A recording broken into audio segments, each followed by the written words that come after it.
নমস্কার। আপনি যদি নতুন ভোটার কার্ড এখনো না করে থাকেন, তাহলে আজকের ভিডিওটা আপনার কাজে লাগবে। কারণ এই ভিডিওতে আমি নতুন ভোটার কার্ড অনলাইনে খুব সহজে কিভাবে অ্যাপ্লাই করবেন তার সমস্ত খুঁটিনাটি বিষয় সম্পর্কে আজকের এই ভিডিওতে দেখাবো। ভিডিওটা শেষ পর্যন্ত দেখতে থাকুন। আর ভিডিও যদি আপনার ভালো লাগে তাহলে অবশ্যই লাইক এবং আপনার বন্ধুদের সাথে শেয়ার করতে ভুলবেন না।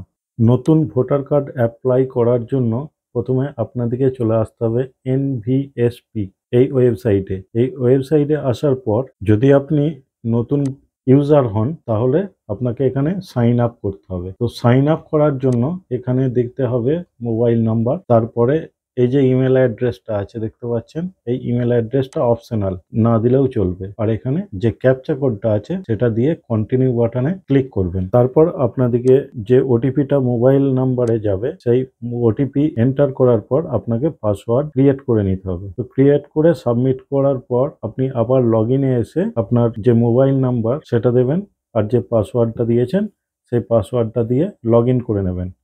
লগ ইন করার পর আপনাদেরকে চলে আসতে হবে এই 6 নম্বর যে ফর্মটা আছে তাতে ক্লিক করবেন। ক্লিক করার সাথে সাথেই আপনাদের সামনে যে পেজটা ওপেন হয়ে যাবে তার বাঁ দিকের যে অপশনগুলো আছে ABCD করে যে সমস্ত ডিটেলসগুলো আছে এইগুলোই ফিল আপ করতে হবে আপনাকে। তো সেইগুলো কিভাবে ফিল আপ করবো এবারে সেটা দেখে নেবো। তো প্রথমে যে অপশনটায় আছে এখানে স্টেটটা সিলেক্ট করতে হবে, তারপরে ডিস্ট্রিক্ট, আর এখানে সিলেক্ট এসি, আপনি কোন অ্যাসেম্বলিতে আছেন সেটা সিলেক্ট করতে হবে। তারপর নেক্সট করার পর এখানে বি অপশনে চলে আসবো যেখানে আপনাকে পার্সোনাল ডিটেলসটা ফিল আপ করতে হবে। এখানে আপনার নাম লিখতে হবে আর এখানে সারনেমটা দেবেন। আর এখানে আপনাকে লক্ষ্য রাখতে হবে যদি আপনার নামের সাথে কুমার বা এক্সট্রা কিছু যদি থেকে থাকে তাহলে সেটা এখানে পেজ দিয়ে লিখবেন। এখানে শুধু সারনেমটাই লিখবেন। পার্সোনাল ডিটেলসে আপনার নাম লেখার পর এখানে আপনাকে ছবি আপলোড করতে হবে, সেটা 2 MBর মধ্যে জেপিজি মোডে অবশ্যই আপনাকে স্ক্যান করে রাখতে হবে। তারপরে এই পিকচারের অপশনটা ক্লিক করলেই আপনার যে পিকচারটা আছে সেটা এখানে সাবমিট করতে হবে। সাবমিট করার পর এখানে জুম যে অপশনটা আছে একটু জুম করে সাইজ মতো ঠিক করে নেবেন।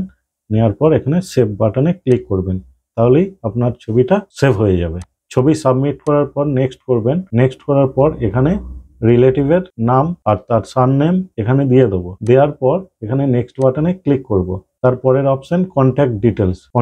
কন্ট্যাক্ট ডিটেলসে আপনার মোবাইল নাম্বারটা দিলেই হবে। মোবাইল নাম্বার দেওয়ার পর এখানে আবার নেক্সট করে দেবেন। আধার ডিটেলসে এখানে আধার নাম্বারটা দেওয়ার পর এখানে আবার নেক্সট করবেন। পরের অপশন জেন্ডার। জেন্ডারে যেটা হবে এই তিনটের মধ্যে মেল ফিমেল থার্ড জেন্ডার তিনটের মধ্যে যেটা হবে সেটা আপনি সিলেক্ট করে নেবেন, নিয়ে এখানে নেক্সট বাটনে ক্লিক করবেন। তারপরে এখানে দিয়ে দেবেন ডেট অফ বার্থ।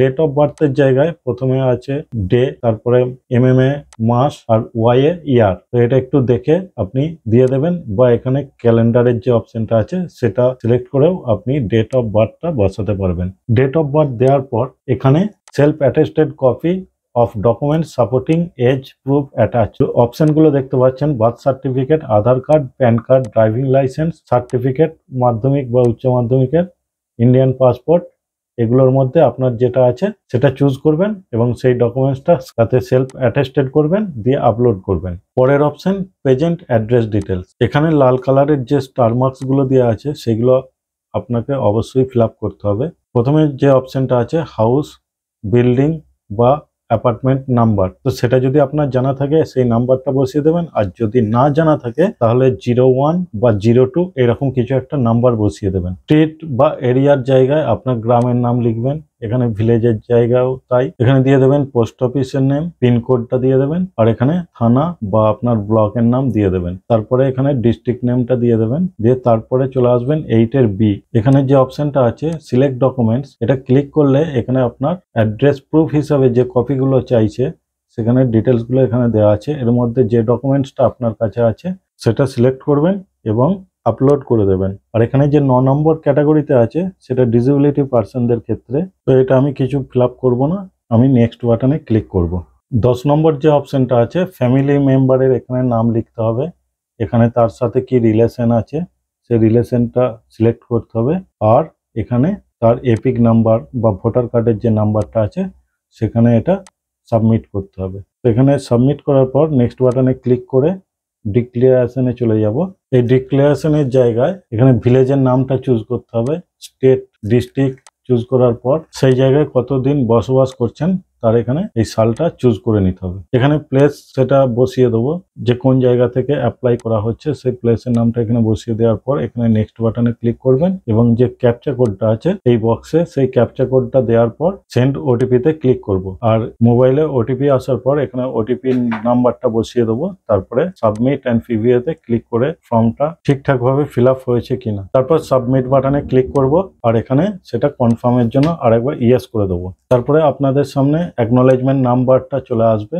যে ডাউনলোড অ্যাকনোলেজমেন্ট যে অপশনটা আছে তাতে ক্লিক করলেই আপনার যে ফর্মটা আছে সেটা ডাউনলোড হয়ে যাবে। আর এটা আপনি 15 থেকে 20 দিন পর চেক করে আপনি তার স্ট্যাটাসটা দেখতে পাবেন। নতুন ভোটার কার্ড কিভাবে অ্যাপ্লাই করতে হয় সেটা আপনারা এই ভিডিওর মাধ্যমে আশা করি বুঝতে পেরেছেন। এই ভিডিওটা যদি আপনাদের কাছে হেল্পফুল মনে হয় তাহলে আপনার বন্ধুদের সাথে অবশ্যই শেয়ার করবেন এবং লাইক করতে ভুলবেন না। ধন্যবাদ।